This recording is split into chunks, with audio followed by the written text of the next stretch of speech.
I was going to check some hockey stuff, OHL stuff, and on Twitter, which I don't even know how to use a goddamn thing. It's just you press whatever. This came up, Chris Pronger, Yeah. and for whatever reason I read it. I usually wouldn't. So it was interesting. He was talking about finances in hockey. So now here's my qualifier. This is going to apply to basically no one. Right. Very, very, very few people are going to even have to worry about this. Mm-hmm. It doesn't apply to you, but the principle of it is really good for a lot of reasons. One, for any player or any kid that's listening to this or parent, maybe it gives you a little eye opener if you haven't had this already to, being prepared for life. Number two is realizing that hockey players aren't just a bunch of rich guys that blow money and all that kind of stuff. So athletes in general, or anybody, players. but and it's just about being smart. Like we always talk about reading books. We always talk about just using your brain, right? And that's what we're going to be. The later part of our podcast will be about that too. So this is just an idea of opening up your brain. So this will not apply to most people, but the principles of it do. Yeah, for sure. So, but I thought it was very interesting, and because my computer broke and I can't pull it up, you're going to read the thing, and I'll interject at some point. But it's very interesting. Yeah. Okay. So just as some background and my disclaimers before we start is, people a lot of times will talk about how they don't feel bad, like I said, for athletes because they make all the money and whatever. Yeah. So just for people listening to this, because there's going to be a lot of people, like you said, that this doesn't apply to.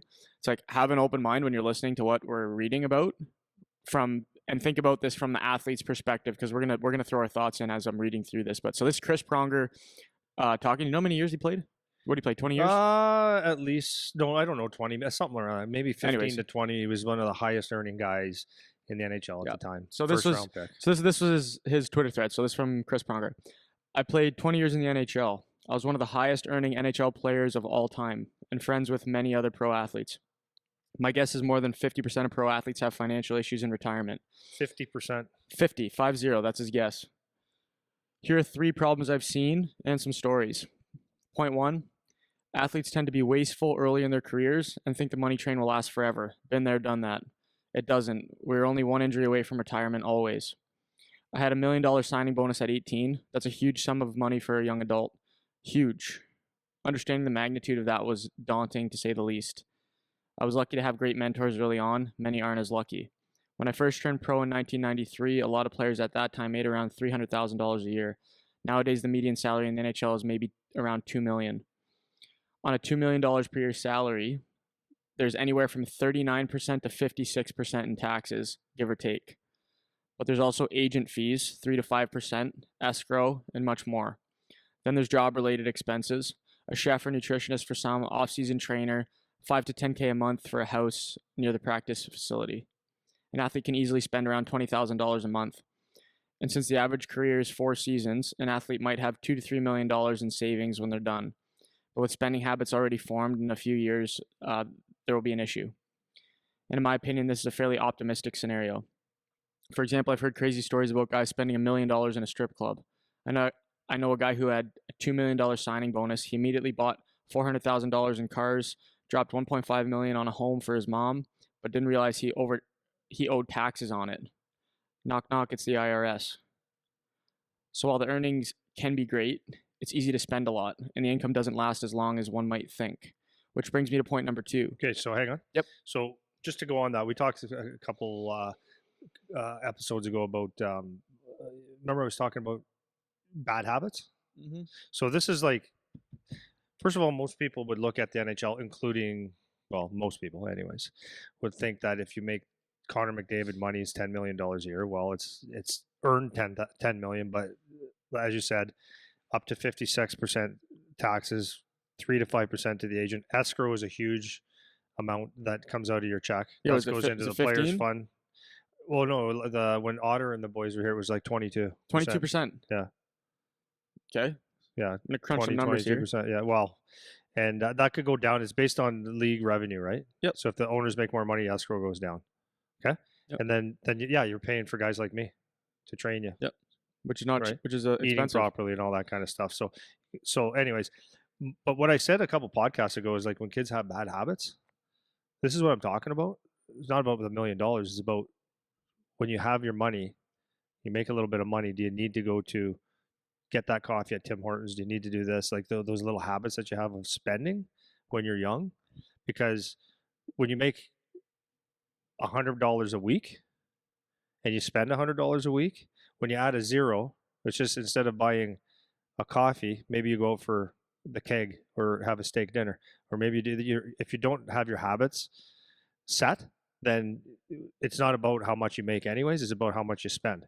And if you have no discipline in those areas, then you're actually going to spend all your money. So and so it's very important to be aware. Yeah, and for sure. If it's easy to spend $1, it's easy to spend 10. If it's easy to spend 10, it's easy to spend 100. And that's why you get guys that, like Pronger said there, you got someone that spent how much at a strip joint? $1 million at a strip joint. Or buying $500, $400,000 in cars your first check. It's the discipline wasn't there. It's like money will come again, and it's just a poor way to live. So, anyways, I just wanted to throw that out there. Okay, so I want to branch off this a little bit too. Okay, so I just looked up a stat. I don't know if this is accurate or not. I'm just throwing it out because I googled it in 1 second. So you can fact check me if you want to. So this is for the U.S. 77% of American households have at least some type of debt owing. God, yeah. So most people live in debt. Well, of course. So so I have a point. So most people live in debt. So just because you're an athlete now, that doesn't mean that percentage doesn't apply anymore. Yeah. So everybody knows somebody that has had like some serious issues with their finances, and just because you think that some athlete is making whatever amount of $1 million a year, that they would be outside of that, and if they get into problems, it's their own fault and all that kind of stuff. Yeah. But then you don't apply that to the people that maybe make less. It's the same principle. It's the exact same principle. It's just they have more money to spend than you do, but the spending habits are the same, right? So just from what Pronger was saying in this thread here, so let's say median salary is $2 million. You're losing half to tax right away. Yeah. So $2 million is actually $1 million. Right. Then you pay your escrow. So if your escrow is 20% on the $2 million, that's another $400. That's out, right? So that means that your $2 million is actually $600,000 at the end of the day, and that has that's only from your taxes and your escrow. That's not your agent. That's not anything you need to do. Insurance that you buy for yourself. Yeah, insurance for whatever, and all your regular expenses that you have as a human outside of that. Yeah. And then as athletes, the amount of expense they have to maintain themselves as an athlete, like they said, $20,000 a month. Yeah. Who spends $20,000 a month? Well, he's saying like to have a nice house in the neighborhood. That's what I'm saying. And that makes sense. You're not going to live in garbage, but you could. You could, but it is living within your means, just like everyone else does. For sure. Right? It's just a higher scale because they make more money, but you can run into the same issues, right? So when people think, okay, you make $2 million a year, first of all, keep in mind that that's actually like best case scenario. You're talking like 600,000, not 2 million. Once taxes and escrow are applied, and then all the other fees and shit that normal people pay for on top of that after your agents and whatever other stuff you have to pay for. You know what I mean? Well, yeah. So if you go for steak dinners every night, that money goes pretty quick.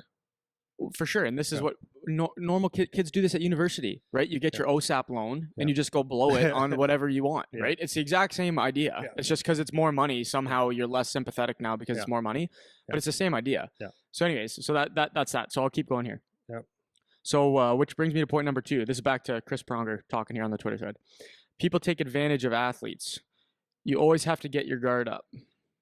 My teammates and I joke that there were professional deals and then athlete deals. Financial advisors, lawyers, etc. They assume we don't read the paperwork, often true for many, and charge us more than the average person. You're in your 20s, a public figure, celebrity of sorts, and everyone knows you're making money. You're a mark.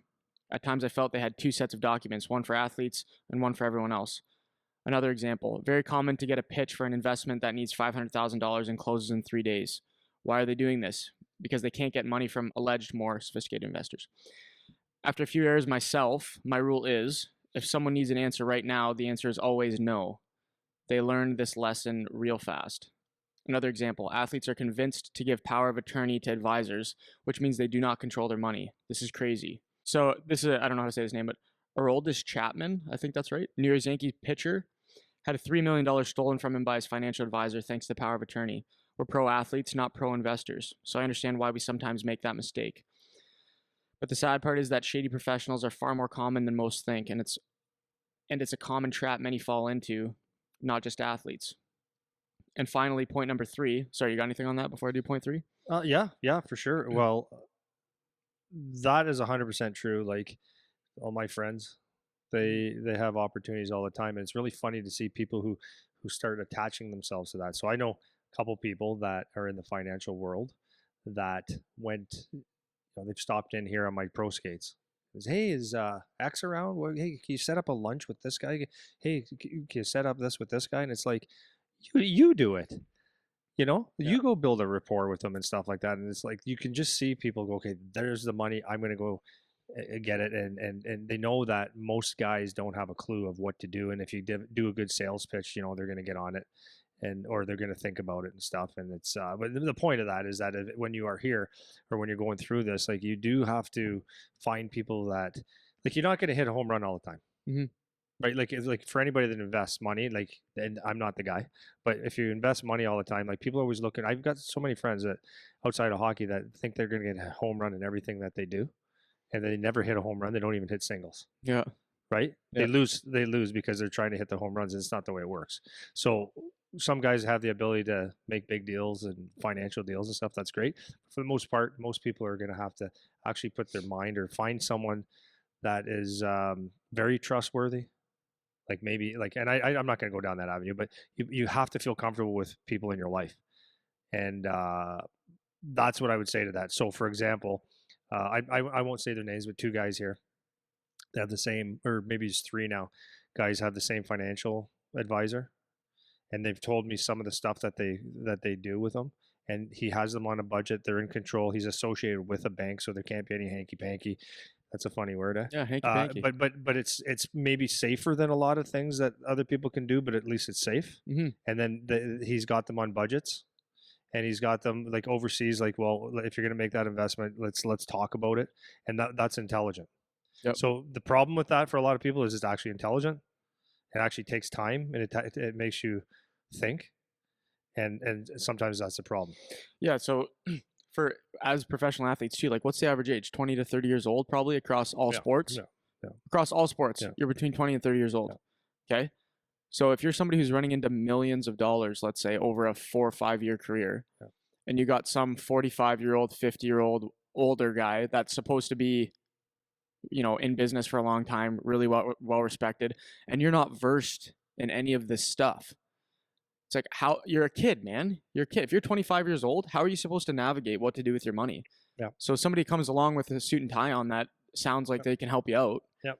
And how are you supposed to be able to navigate talks that? Big, drives a nice car. Yeah, that's it, right? Like, how are you supposed to be able to navigate through that if you don't have really good parents or come from a good family where they have a clue with finances? Which in a lot of sports, a lot of guys don't. A lot of guys come from families that are maybe broken, or they played in college, coming from where they have no guidance, and they're just coming from the time they're 18. All it was sports all the time, and they didn't learn one thing about life. Dude, it's like, I'm telling you right now, and I've said this over and over and over to friends and people. Is I'm in some ways, thank God I didn't make huge money in hockey. I'm dead serious, because I wouldn't have had a clue. I would have known how to save money, but I don't know. I don't know what would have happened. I had zero education in this stuff.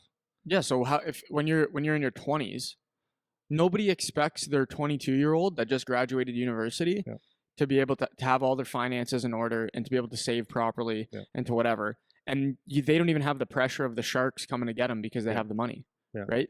So, and I'm not trying to like make a sob story for professional athletes or anything. It's just perspective on actually what the stuff they have to deal with. Like these are young men that are doing this, right? They're not experienced in life. It's not like they know what they should be doing unless they have a really good set of parents that are really good mentors around them that put them down the right path, which some of them do. But for a lot of guys, it's like you have to figure this out on the fly. So if your agent in a shiny car comes and tells you he'll take care of you, don't worry. And you're like, okay, that's good. I don't have to worry about it. And that happens. There's tons of stories like that. So it's no bullshit. It's like that's the kind of stuff that happens, right? So point 3, back to Chris Pronger here. Point 3, many players have an entourage to take care of. Oh, that was another thing I was going to say. I forgot to say that. Yeah. It can be hard for many to let go of friends from back home. I'm lucky not to have had too many issues with this, but we've seen many instances of this. Often athletes have the attitude of, if one of us makes it, we all make it. That means unqualified friends on payroll, investments and deals because we grew up together, and big entertainment bills. This is another dangerous trap. Instead, we need to be vigilant about saying no, which is always tough. I'm new to this Twitter game, but I have over 20 years of stories about playing in the NHL, financial stories, and a whole lot more, and I intend to share some of the best ones. And then he's just saying, thanks for reading, yada, yada, yada. Yeah. So that's the end of it. And that's a big one, too. That's a big one. Like, a lot of times people have the posse, and they know they'll go. But not even the posse. Like, there is that. But you have people, we see it right here, guys that hang around, the jock sniffers, I call them. They'd be best friends with all the guys, and they expect them, buy dinner, hanging out, live the lifestyle. Can I go on the boat? Can I do this, that, the other thing? And it's like, be careful who you're around. Yeah. There's everybody likes to be attached to the famous guy. And then when you're not famous and you're not making money anymore, no one really cares. I know it sounds cliche, but it's the truth. Yeah. Yeah, that's that. Yeah. I mean. So yeah, again, we're not trying to. The thing is with that is that these guys have worked very, very hard. Right now, so this is the I don't feel sorry for them thing. Or people say, I don't feel sorry for them. They make a lot of money and all that stuff. Well, here's the bottom line, just to qualify this, is that I think that if you can play in the National Hockey League for 1 year and get one good contract, or a contract where you can sock away $300,000 to $1 million before the time you're 22 or 23 years old, and if you do nothing else, I think and you've done that intelligently, that's a really, really, really good start to life. I've always said that. If you can do that, that's a really good start to life. If you can have a second contract and a third contract where you can make millions and bank it and invest and do really well, then you can have yourself a fantastic life. So if you have a brain, you can do that. Like saving it. Now, people could say, well, I don't feel sorry for them if they lose all their money. It's like, okay, that's fine. Or they don't deserve that money, whatever it is. The 1% to make the NHL, the less than 1%, it takes work. So people that say, I don't feel sorry for them, it's like saying, I don't feel sorry for a guy that started off driving a truck and collecting garbage and bought another truck and invested and bought another one and turned it into a multi-million-dollar garbage company. It's you don't feel sorry for him. What do you mean you don't feel sorry? Of course you don't feel sorry. The guy worked hard. He built a business, and it's the same thing as a hockey player or an athlete or a businessman. Oh, it's the same thing. To get to that top percent, you're either totally gifted and it doesn't matter, or you've had to put the work, sacrifice, give up your summers. And people say, oh, give up your summers. Yeah, whatever. Trust me, man, this is hard stuff. This is hard. For sure. It's so hard to be the 1%. So that's the one thing I would say is, because I know people will say, I don't feel sorry for these guys. Yeah, they work hard. For most of the people that I find that say that are people that have zero experience ever trying to do something that's like that, or getting close to something that's like that. Well, because go ahead. Sorry. Because you said, you sacrifice your whole childhood is gone. Yeah. Right. If you're actually serious about hockey from the time you're probably 14. Yeah, my son moved away at 15. Right, 14, 15. You're sacrificing everything up to being a pro. Yeah. Most guys still don't even make it. Yeah. And then oftentimes people will associate everyone who plays in the NHL as being a Connor McDavid or whatever, right? But most of them are Dalton Prouts, where they scrap for 10 years to make $1 million a year. Yeah. They have all those deductions that we talked about before off of what they're actually making. Yeah. And they sacrifice their whole life. They're on the road all the time. It's a freaking grind, man. And people that don't know. Yeah. And so they don't feel sorry for themselves, by the way. No, they don't feel sorry for themselves, but it's just the reality of what they have to do. Like you could listen to Dalton Prout talk about stories of getting traded and the places he's had to go and what he's had to do in the middle of what he calls work. Yeah. It's like, if you're in the middle of your work day at whatever plant you're supposed to work, I'm like, hey, actually, we need you to go work at the plant that's in Ottawa now. Yeah. So you're going to have to drive right now. Yeah. You have to take all your stuff, leave right now, drive to Ottawa 12 hours. Yeah. And you have to work there now. Yeah. So just you go. No, you have to go now. Well, can I at least get? No, you can't. You just have to go right now. Work tonight. Yeah, go tonight. Yeah, because you have to be there in 12 hours to play. Yeah. So it's like, and these are the kinds of stuff they have to deal with. Like, again, it's not a sob story thing, whatever. But these guys are sacrificing their whole life to get to be in that elite groups, and it's a lot. Like it's hard to do, man. It's a hard thing to do. So, and it's not a sob story thing. But what happens is a lot of these guys, they're kids, and they end up running into these financial problems because they've never been taught their whole life. They've just been focused on hockey. They've never been taught how to handle any of this shit. Yeah. So I don't feel sorry for them and stuff. It's like, look, you don't have to feel Or sorry for them. one day course doesn't cut it. Yeah. That the Players Association puts on that says, okay, you know what I mean? Yeah. That doesn't cut it. That's just not enough education. Oh, and you don't have to feel sorry. I'm not saying you have to feel sorry for these guys or anything, but it's just, this is actually a perspective. It's not like you just dismiss this point because they're supposed to be rich and screw them, they can figure it out or whatever. It's like, okay, you have to figure your finances out too. Yeah. So when you're in financial issues, I'm just going to say, screw you, man. You should have figured it out. No, because when you do that to average people, people are like, well, what's wrong with you? Like, you don't have any sympathy or whatever. Yeah. It's like, it's the exact same principle, man. Right? 100%. So anyways, thought it was a really good thread. It was nice that you found that. It was a really good thread. I liked it. Yeah. I enjoyed that. I'm going to show that to Charlie. Print it off one day.